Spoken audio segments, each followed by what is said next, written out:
What's up, everybody? Welcome to the set of the Business Business Temple. Temple podcast. This is your co host, Super Alex. And your co-host Super Ray, ready for the day. I can't wait to go on this amazing journey with you all today because we have a great show. But Super Alex, let's play him in, let's hype him up, let's give him the intro and tell him who we are, what is this about, and uh, let's get started. We shall, Super Ray. You know how it is here at the Business Temple. Always starting your weekend right every single Saturday, 9 a.m. PT, 12 p.m. ET. Like I said, every single Saturday. No excuses whatsoever. We are here talking about the union of ancient philosophy and modern business. Where can they follow us, Super Ray? So if you'd like to follow us at the Business Temple all over and Instagram, right here at YouTube. Subscribe, like to see more content if you enjoy us. And then we also do have content on Clubhouse. It's actually where we first started. If you'd like to check out some of our older episodes, go ahead and check those out. Those were also great. So, I mean, if you want more content, more Business Temple, make sure to follow us on all our social media channels. All right, that's it. That's it, baby. Now, as Ray, I am super excited for the philosophy that we are going to bring up today, and we're going to tie that into entrepreneurship and team management. What are we going to talk about today, my brother? Sir Alex, we're going to be talking about Afrocentric visionaries, bridging philosophy and business with Afrocentric views. And with Afrocentric entrepreneurship, we start asking those questions. Well, what is Afrocentric entrepreneurship? And what are some examples? How can we benefit it? And what can we learn from it? So we're going to answer all those questions and more today here at the Business Temple. So sit back, relax, and yeah, let's do this. Let's raise some awareness about African philosophy and African cultures.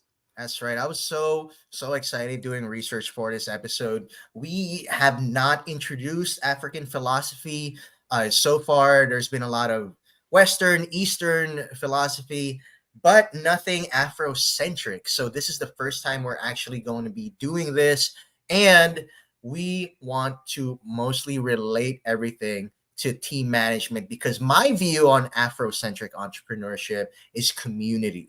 Mm-hmm. And so when Ray and I were talking about this just right before the show, we wanted to relate this to how you can build your team, how you can, build a stronger team at that, and how you can just motivate and inspire your team. So let's start from there. Super Reynolds. I'm just giving away your government name right now to everybody. Yeah, like you were saying, when I even think about like African philosophies and African culture as a whole in general, I think of the roots that hold the country and the people together, and that is community and teamwork. And one of the philosophies that really exemplifies community and teamwork is Ubuntu. And Ubuntu is a philosophy often translated "I am because we are." Is a philosophy emphasizing interconnectedness, empathy, community, and it highlights a value of collaboration, mutual support, and a sense of shared responsibility.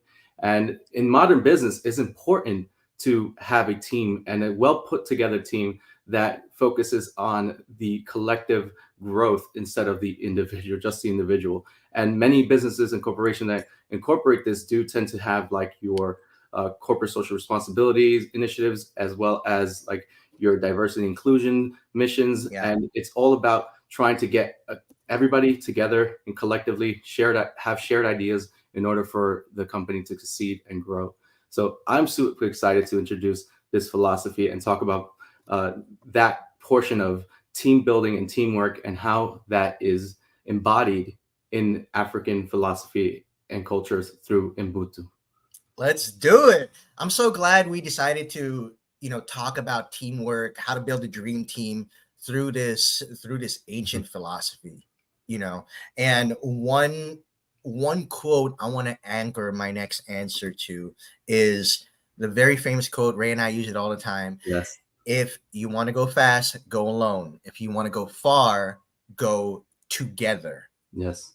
Now, I've never really dove deep into this quote until I've been doing the research for this episode this week, and I realized that there may be two stages to this quote. So I'm going to start off with entrepreneurship. Now, if you're an entrepreneur, you want to start your own business, and say like myself, you are a bootstrapped entrepreneur, meaning you don't have the seed funds, you don't have the investment, everything's coming out of your own pocket, and you're just relying on pure grit, intensity, and electricity to make it out there.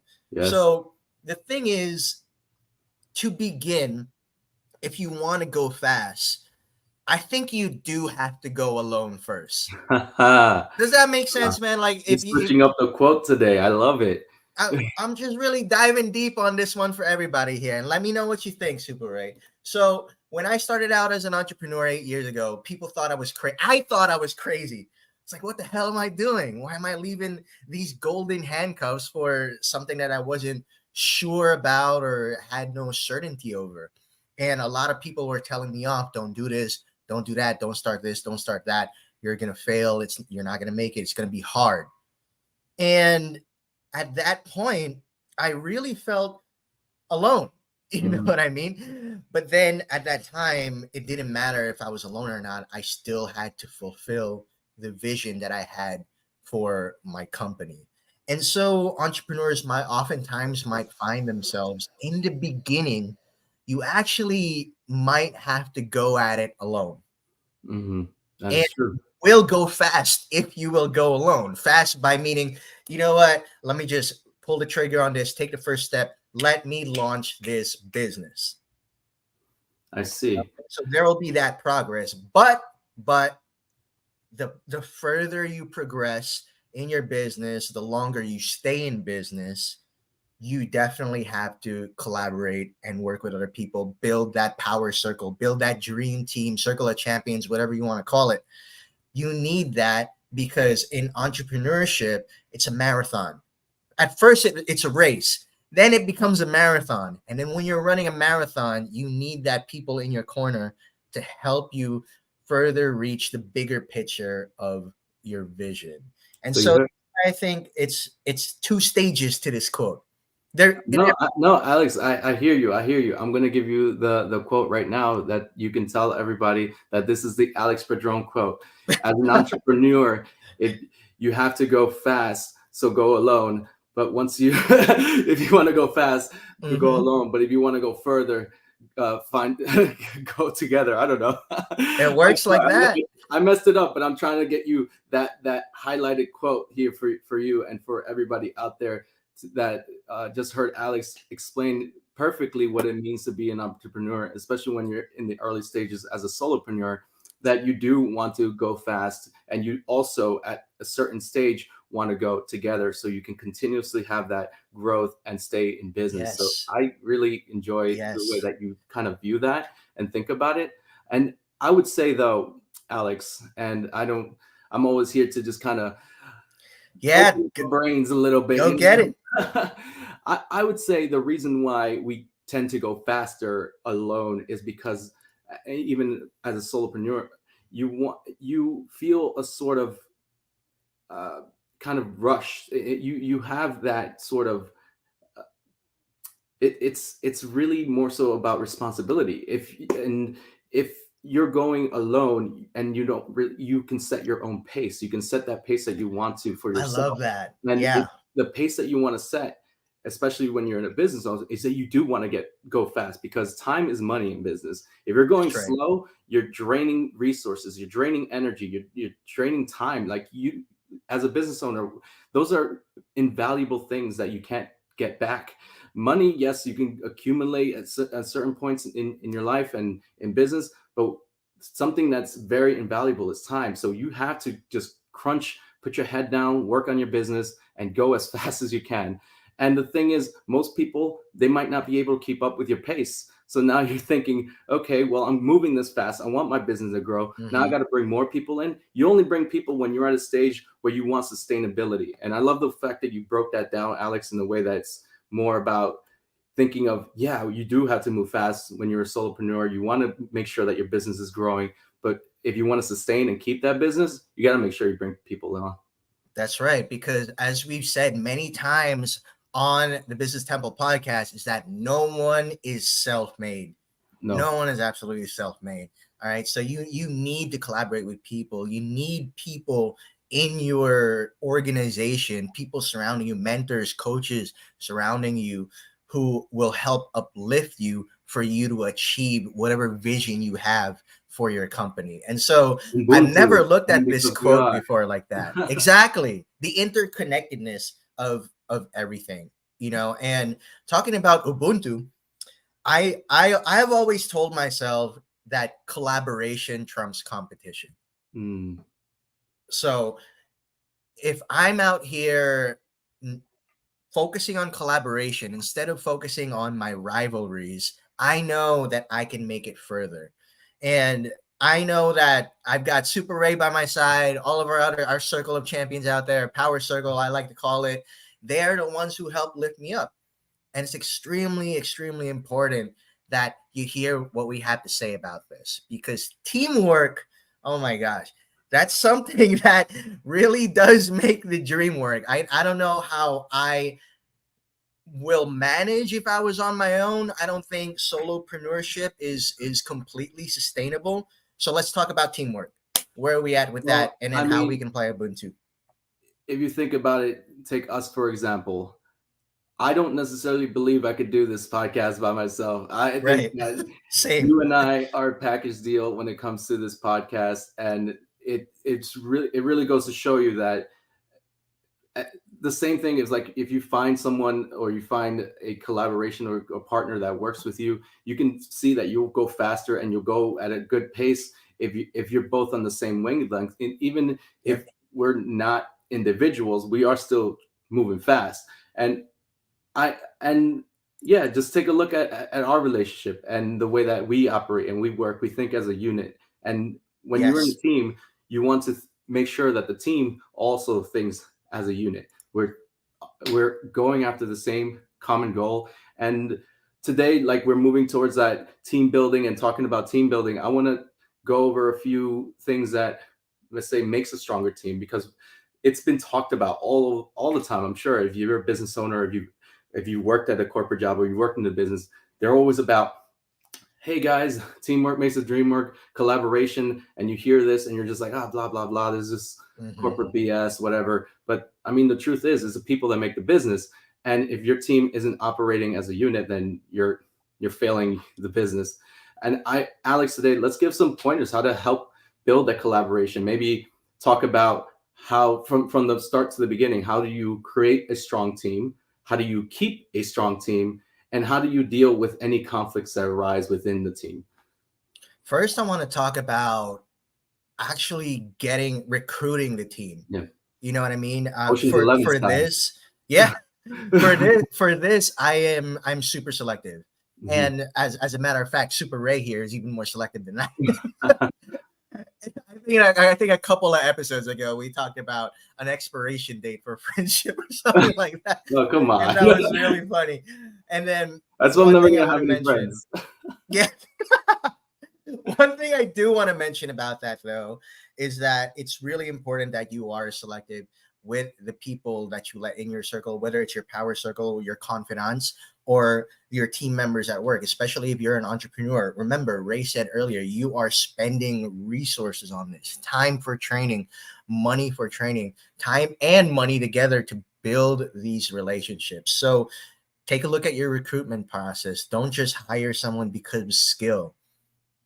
Make sure that you're giving you're checking on work ethic, checking on attitude, and checking on alignment as well. Is this person aligned with with the same vision and beliefs I have about work, about the company, and so on and so forth. So I think it's extremely important to list down what you would like what you would like to find in a team member, what you would like to find in a team member that you can work with, not just work with, but strive with. It's very important to really pinpoint exactly how you can function and work with another person. and then from there go on with recruitment.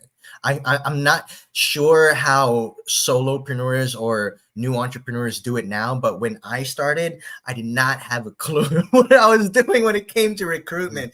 Literally, bro, I was just, hey, you know what? I posted a job opportunity. I was just so happy that someone just clicked on the job opportunity that I posted on LinkedIn, that someone was actually interested in working for the company that I put up. You know what I mean? That was just crazy to me. But then as more people began to apply, the more I found it was important to list down exactly what the expectations are for the job role. So essentially what I'm saying here is don't get too excited that someone wants to apply for your company. I mean, that's absolutely amazing, but make sure that you make the right moves on this one, because bringing people in, bringing other people's energy in could impact a lot of parts in your organization. Hmm. I agree with you there, Super Alex. Uh, that's one of the hardest and things to do when it comes to screening and trying to find people. It's a process, but it's a process that's necessary in Yeah. order to achieve the goal that you want to achieve in your business.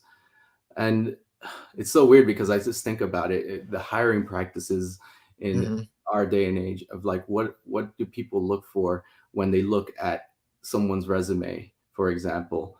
If you might look great on paper, but if you're not great with, let's say, the other soft skills that they like to call it, then you're Yeah. necessarily great for a great fit. I would rather hire someone with less years of experience that's more uh, willing and to be part of a team and a group than someone would that is, let's say, really smart in their field, a genius, but doesn't necessarily uh, think of the collective but just themselves. So that's why it's important to be super selective in Definitely, hiring process. definitely. And I think after that, a good process would be establishing the culture of your company too. I mean, think about it. You're about to onboard more people. What's the culture in your company? Yeah. I had a hard time with that before. I was a solopreneur for at least 3 years before I started recruiting team members, and in that regard, I have not established a culture for the culture for my company was my own work ethic, but it wouldn't be fair to imprint myself on my team, because And the then thing is, you know culture, I feel like it's evolving. It's never just one thing. I think as a That's company true. It develops, does it does definitely over time evolve. it develops, but Mhm. first it has to be established. You know That's what I mean? For it to develop. So I think it's important for entrepreneurs to really think about that. What mhm. culture do you want to establish? Because that'll definitely affect your team and how Yeah, your team operates. that's true. All right, Alex, next part.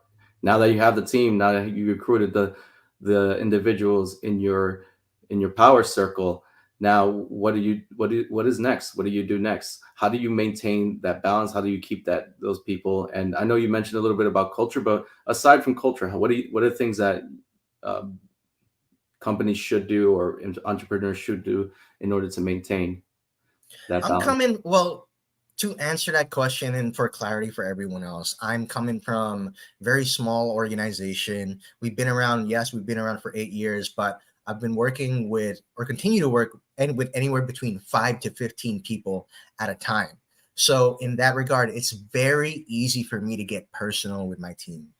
Hmm. So because I'm not working with so many people, it's easy for me to really get connected and attend these important events or life happenings in my team members life outside of work. But my advice here is to get as personal as you can, especially if you're just starting out as an entrepreneur. You're gonna want to create that. I don't want to say family oriented because I hate that. I hate when corporations say, "Hey, the culture here or the teamwork culture here is that we're We're family." family. We're I family. fucking hate that They'll because fire you in a in the second. first place, I don't get along with a lot of my family. So, Uh-huh.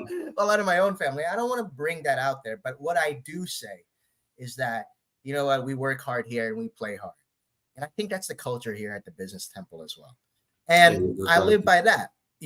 That's how I get personal with them. Work hard, Mhm. play hard, and continue to inspire, continue to motivate during work. But at the same time, outside of work, we can get pretty crazy too.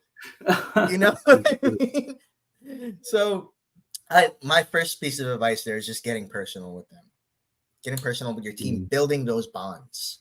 I see. Some people don't like sharing too much and they just want to be left alone. But I've worked with team members like that, but that's okay too. It's like I think there's a it's good contrast between you and I because you work for a bigger company right now, on yes, top of having your own business. So yes. you have the both, I guess, best of both worlds to talk about here. I do, and I get to understand the ins and outs of like how a company operates from as small as a two-person operation, a one-person operation to Mhm. thousands of people. And the thing is, it's not essentially it works similarly. And like you said, with when it comes to like getting to know people and personally is getting to know the people that you work directly with and under with so they can give Mhm. you the understanding of what's going on or the lay of the land. You don't necessarily need to be in the weeds. Let's say if you're in a larger corporation of things, you can have select group of people that you entrust to provide you with the context you need to know what's happening from the ground up, because I feel like the best entrepreneurs and people that understand their company understand it from the janitor who's cleaning their floors to the person that's handling all the finances. And when it comes to people in general, how do you keep a team?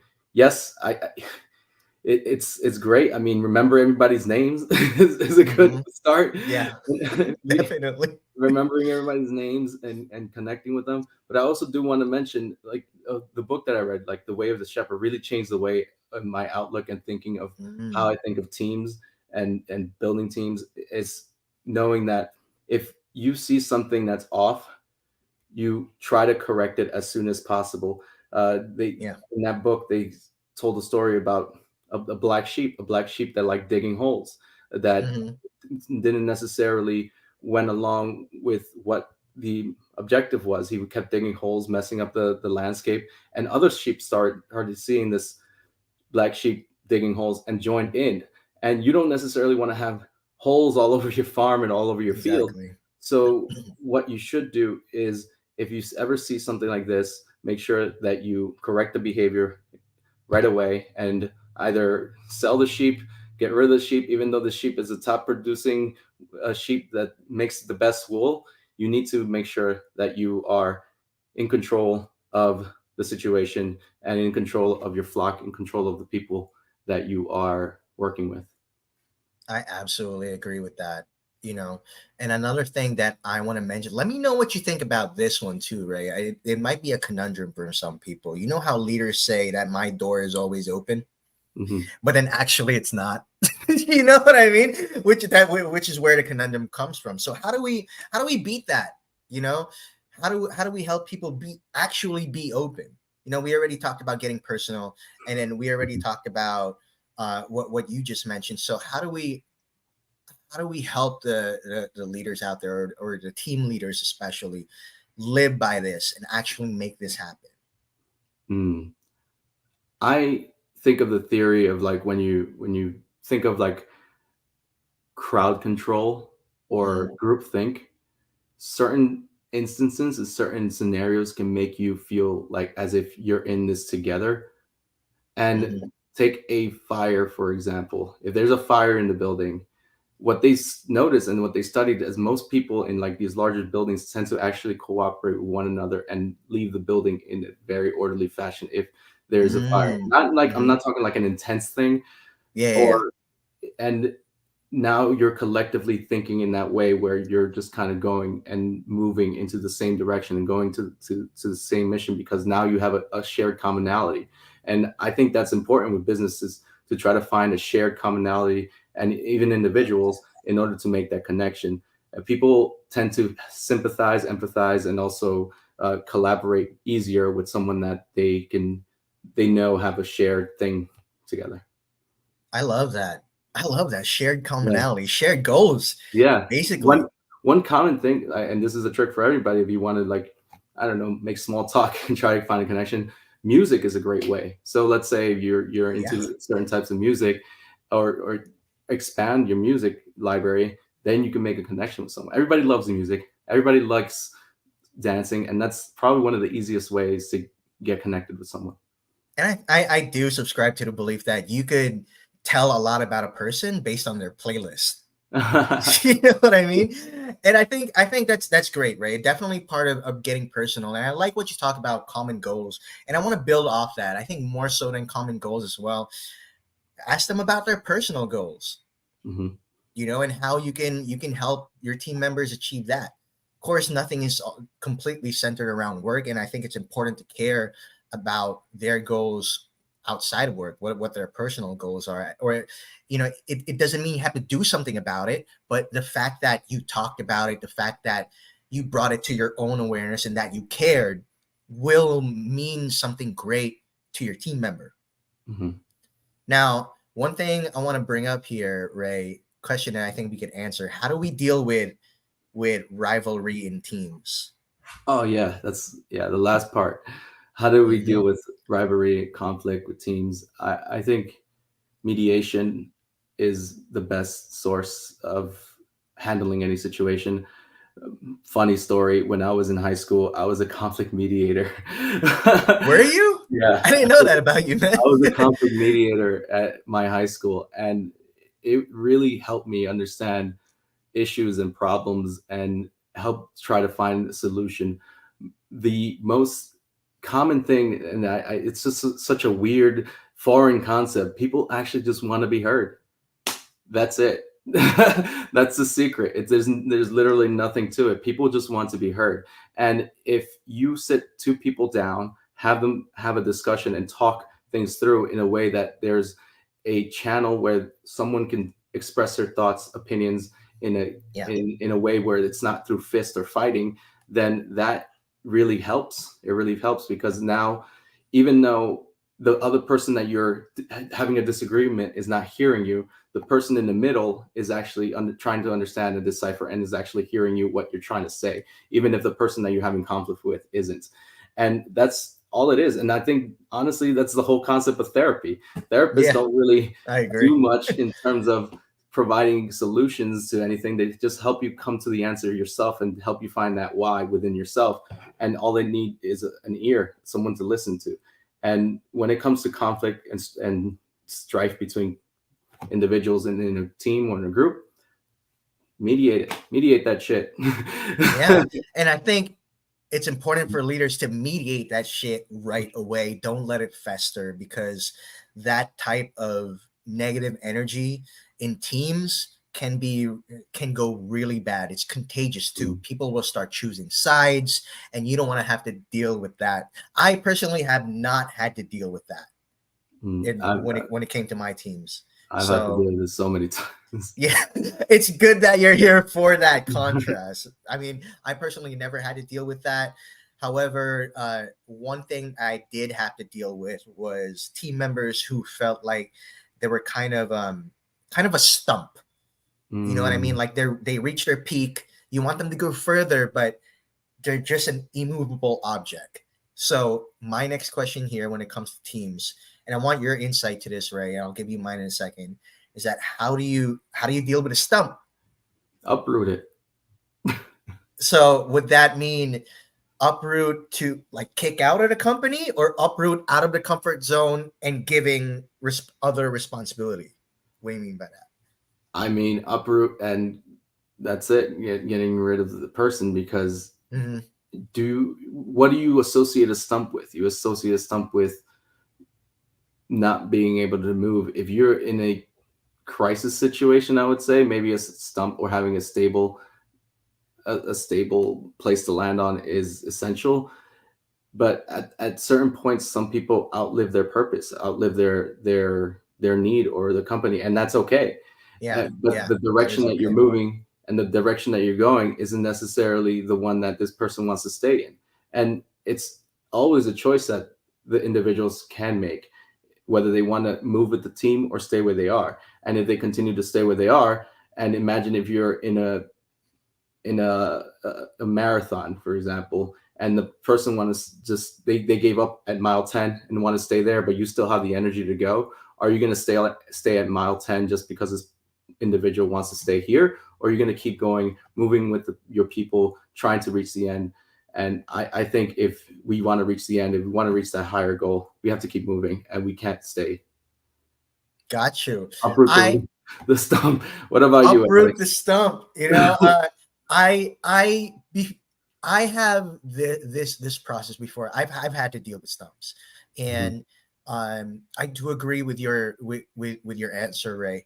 For me though, that's kind of like an ultimatum. mhm, I like to start with responsibility first.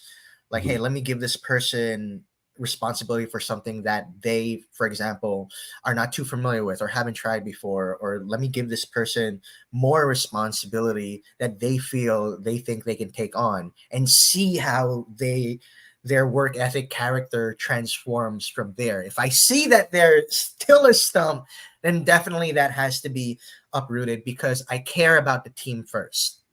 Yeah. And I think there's one more important question that we need to answer that I've listed here before And you we know what go. though? Like, sorry, I just need like No, go, go, go. on that one. You do make a good point, because what if that stump is like the foundation that holds like the company Everyone else together? back. Yeah, Maybe no, I'm saying, but maybe that's the person that is like super likable, like super right. loved within the company, and he's or she, whoever it may be, is kind of the person that you can entrust, that is very reliable, that is very consistent. Even though they're a stump, does that also prove a value to you? Because I feel like there have been people like that I've met, especially in large companies, that weren't necessarily huge Performing producers, super well, but but they then were very well liked. yeah, yeah, definitely. They have a lot of influence and they make people laugh. They're just a good energy to be around. Hmm. You know what I mean? And I think that's where the conundrum comes from. Like So you're better at your job. Just make sure you're likable. yeah, definitely. Then then people would double, they would think twice about uprooting you. Uprooting. I definitely would think twice. I would You too. know, yeah, I would Honestly, definitely think I twice. would too. Like, I mean, everyone else is performing anyway, and it's not like this person is not performing. They're just not performing, exceeding the performance. So but Yeah, then the but energy is good, makes everyone perform well. There's yeah, there's a that's true. conundrum to it. Because like You know, everybody kind of plays that part in the team. If that's the part, then I mean that he's yeah. not necessarily a stump. He's actually the I I cheerleader of the I think squad. for startups and small organizations like mine, yes. I'm not sure about big corporations though. I Yeah. know they're real No, tight big about corporations don't no. don't fuck around like that, They right? don't care. Oh, you want to be a funny guy? Get out of here. Yeah, they don't care. You know what I mean? So I think it depends where you work. And I think the contrast that Ray and I have, or rather Ray having both working in his own company, Your Voice New York, and then working for an even bigger company as well. Mhm. So you have two sides of you that I guess you can apply to this possibly, which is great. And so Let's move on away from the stump now. Sorry. one question that I want to Mhm. answer before we go is te- team first or mission first? Ooh, I'm Where do always. you land? There's no right or wrong answer here. I just want to, I be able to know dissect this. it's such a weird one, because I feel like it's one and the same. Okay. Like, but Well, if I how do you were to mean? choose, I would say is a mission first, Hmm. because when you're a business and you're starting a company, it's like it's a child, it's a baby. You need to help it grow and into the amazing person it's going to be, and it's a reflection on you. And if, let's say, using the same and that's using the same analysis of like, oh, your business is a child, Yeah. you should put your child first, even if the other parent might not be into the child. You leave that person in order to make sure that this person, the child, has a better a chance of success and growth. So in my mind, if I had to choose, I would say mission first. I would. So the conundrum here is, of course, if you're the team member or if you are the leader, I think it's easy for us to say that. And I think it's important to bring that to our awareness as well as leaders of our company. I definitely would say mission first because I'm the leader of the company. I we made the company. You know what Yes. I mean? Mhm. And if I was a team member, however, Yeah. I don't know if I would feel differently. Mm-hmm. You know what I mean? So I think, that's why I said earlier, there's no right or wrong answer to this, but it just depends where you're standing.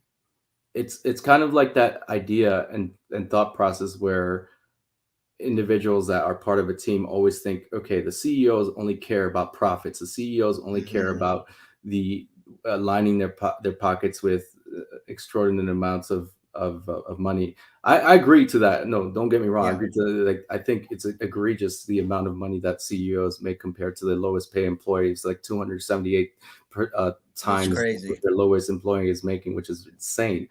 But to that point, I would say, yeah, it depends where you stand or where you sit in the hierarchy of the business. And as you said, Alex, when you're not at the top of the totem pole, I mean, you're more concerned about the team's well-being because you want that success to happen because it eventually trickle down to you being successful too. And when you're a business owner, you care more about the mission because your eyes are fixated on this goal, and this is where you want to lead the team. And people are looking at you to fulfill that mission. It's not people are looking at you to fulfill the obligations of any of the other team members or their needs, and which is a crazy dilemma, like you said, or a crazy contraction, because wouldn't it benefit you to also think about the team? Exactly. That's why, you know what I mean? You got to balance that out. I get it.